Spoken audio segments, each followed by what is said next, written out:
Hello friend, आप सभी लोग कैसे हैं। देखिए, इस समय पर हम लोग कक्षा 8 का जो अभ्यास नंबर इकाई 3 है और उसमें अभ्यास नंबर 3 भी है और पाठ संख्या 4 है, प्रश्न संख्या 1 है। ठीक है, अभ्यास 3 भी का हम लोग पहला प्रश्न बनाएंगे। तो उसमें क्या लिख रहा है, कह रहा है कि 8 तथा ऋण 8 के घनमूल में कौन बड़ा है। सबसे पहले प्रश्न को समझेंगे।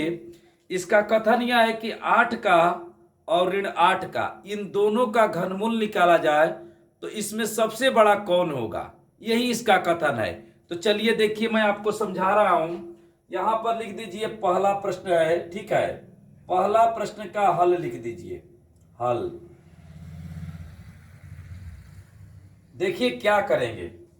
आप सबसे पहले जो संख्या दी गई उसे उतार दीजिए 8, और यहां पर लिखिए -8। दोनों को मैं एक साथ आपको बता रहा हूं। इस 8 का घनमूल निकालेंगे और इस ऋण 8 का भी घनमूल निकालेंगे, और उसके बाद हमें बताना है कि 8 और ऋण 8 इन दोनों का घनमूल निकाला जाए तो किसका घनमूल बड़ा होगा। तो देखिए, जब भी किसी संख्या का घनमूल कहता है बनाने के लिए, उस संख्या को करनी बनाते हैं, उसमें लिख देते हैं और इसमें 3 लिख देंगे। यदि 3 नहीं लिखेंगे तो वह घनमूल नहीं माना जाएगा, वह वर्गमूल माना जाएगा।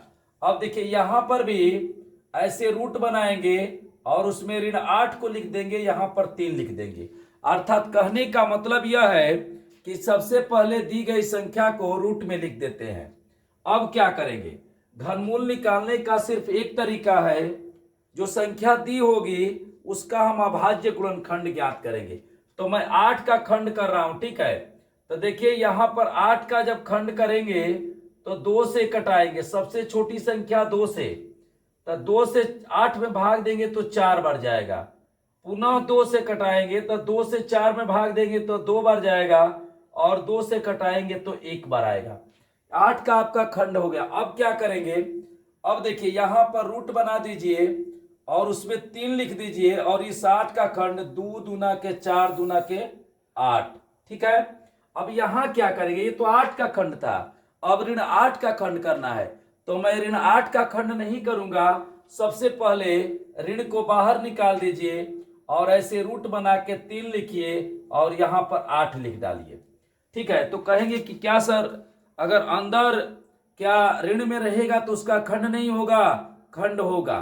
देखिए, कभी भी कोई संख्या यदि 1 दी गई हो और वह ऋण चिन्ह के साथ दी गई हो तो सबसे पहले उसमें का चिन्ह बाहर निकाल दीजिए। ठीक है, उसके बाद खंड करिए। 8 का खंड करेंगे तो यही इसका भी खंड होगा। तो ऐसे रूट बनाइए और इसमें 3 लिखिए और यहां पर लिखिए 2 दूना के 4 दूना के 8। 8 का खंड हो गया। ऋण करनी में ऐसे करके यहां 3 लिखिए, इसका खंड करिए, 1 2 और 3 हो गया। समझ रहे हैं, मैंने 8 का खंड कर दिया। अब क्या करेंगे, आपको घनमूल निकालना है तो समान संख्या 3 3 का समूह बनाएंगे।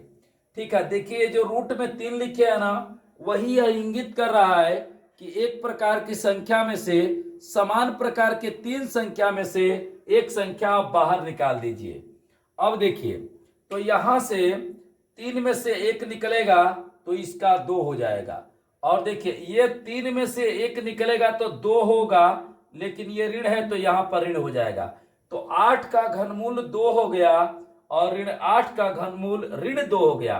तो आप जैसा कि जानते हैं कि अगर एक संख्या धन में हो और एक संख्या ऋण में हो तो जो संख्या धन चिन्ह के साथ होती है वह बड़ी होती है। ठीक है, तो बताइए 8 और ऋण 8 में किसका घनमूल बड़ा होगा। तो लिख देंगे आंसर में 8 तथा ऋण 8 के घनमूल में किसका बड़ा होगा, 8 का घनमूल बड़ा होगा। घनमूल बड़ा होगा। बताइए, बात आपको समझ में आ रहा है। कभी भी किसी भी संख्या का घनमूल निकालने के लिए कहा जाए तो आप समान संख्या खंड करेंगे और समान संख्या तीन तीन का समूह बनाकर प्रत्येक संख्या में से एक प्रत्येक तीन के समूह में से एक संख्या निकालेंगे। ठीक है। अब देखिए, तो यहां पर जैसे भी आप ऐसे भी जानते हैं कि एक संख्या ऋण में हो और एक संख्या धन में हो तो धन वाली बड़ी होती है और ऋण वाली छोटी होती है। अब देखिए यहां पर जो है क्वेश्चन नंबर 2 को हम लोग हल करेंगे। तो देखिए प्रश्न संख्या 2, यहां पर 2 नंबर मैं लिख दे रहा हूं, आप प्रश्न समझेंगे और यहां पर मैं हल लिख दे रहा हूं। ठीक है, पहले सवाल को पढ़ते हैं। देखिए क्या कह रहा है। प्रश्न संख्या 2 है, 32 में किस लघुत्तम पूर्ण संख्या से गुणा करें कि गुणनफल पूर्ण घन हो जाए। समझ रहे हैं, इसका कथन यह है कि 32 में किस लघुत्तम माने छोटी पूर्ण संख्या से गुणा करें कि गुणनफल पूर्ण घन हो जाए। देखिए मैं एक बात आपको बता रहा हूं, कभी भी गुणा करके या भाग दे करके पूर्ण घन बनाने की बात कहा जाए तो सर्वप्रथम जो संख्या दी रहती है उसका हम अभाज्य गुणनखंड ज्ञात करते हैं। बात हमारे समझ में आ रहा है आप लोग को। जैसे हमारा कथन यह है कि उसका कथन यह है कि 32 में किस लघुत्तम पूर्ण संख्या से गुणा करें। तो मैं एक बात बता रहा हूं, इसमें गुणा करके और भाग दे करके पूर्ण घन बनाने के लिए कहा जाएगा। घनमूल में कभी भी आपको जोड़ करके और घटा करके नहीं कहा जाएगा पूर्ण घन बनाने के लिए।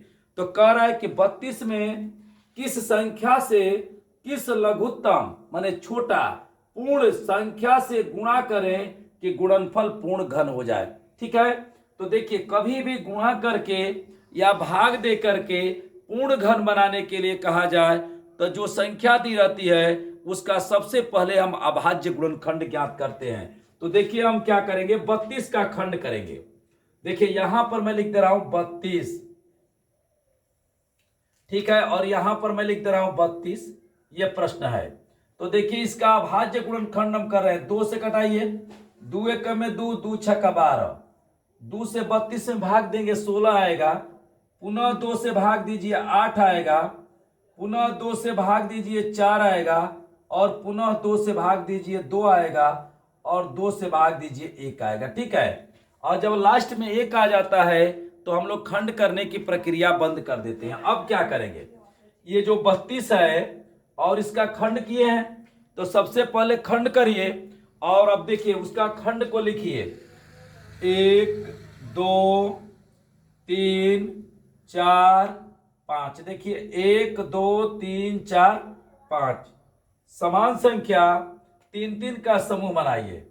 ठीक है, अब यहां पर थोड़ा बढ़िया से आप सुनेंगे, कह रहा है ना कि 32 में किससे गुणा करें कि पूर्ण घन हो जाए। देखिए तो अब क्या करेंगे, जो 32 था उसका खंड कर दिए और ये पूर्ण घन नहीं है। अगर पूर्ण घन होता तो 3 3 का समूह बन जाता। तो देखिए गुणा वाला में खंड करने के बाद हम यह देखते हैं कि 3 3 का समूह बनाने के लिए कितने संख्या की कमी है। जैसे बात मान लीजिए यहां पर जो है ये 3 का समूह बन गया, तो कह रहा है कि ये 2 बचा है, इसमें एक और यदि 2 का गुणा कर देंगे तो इसका भी 3 का समूह बन जाएगा ना।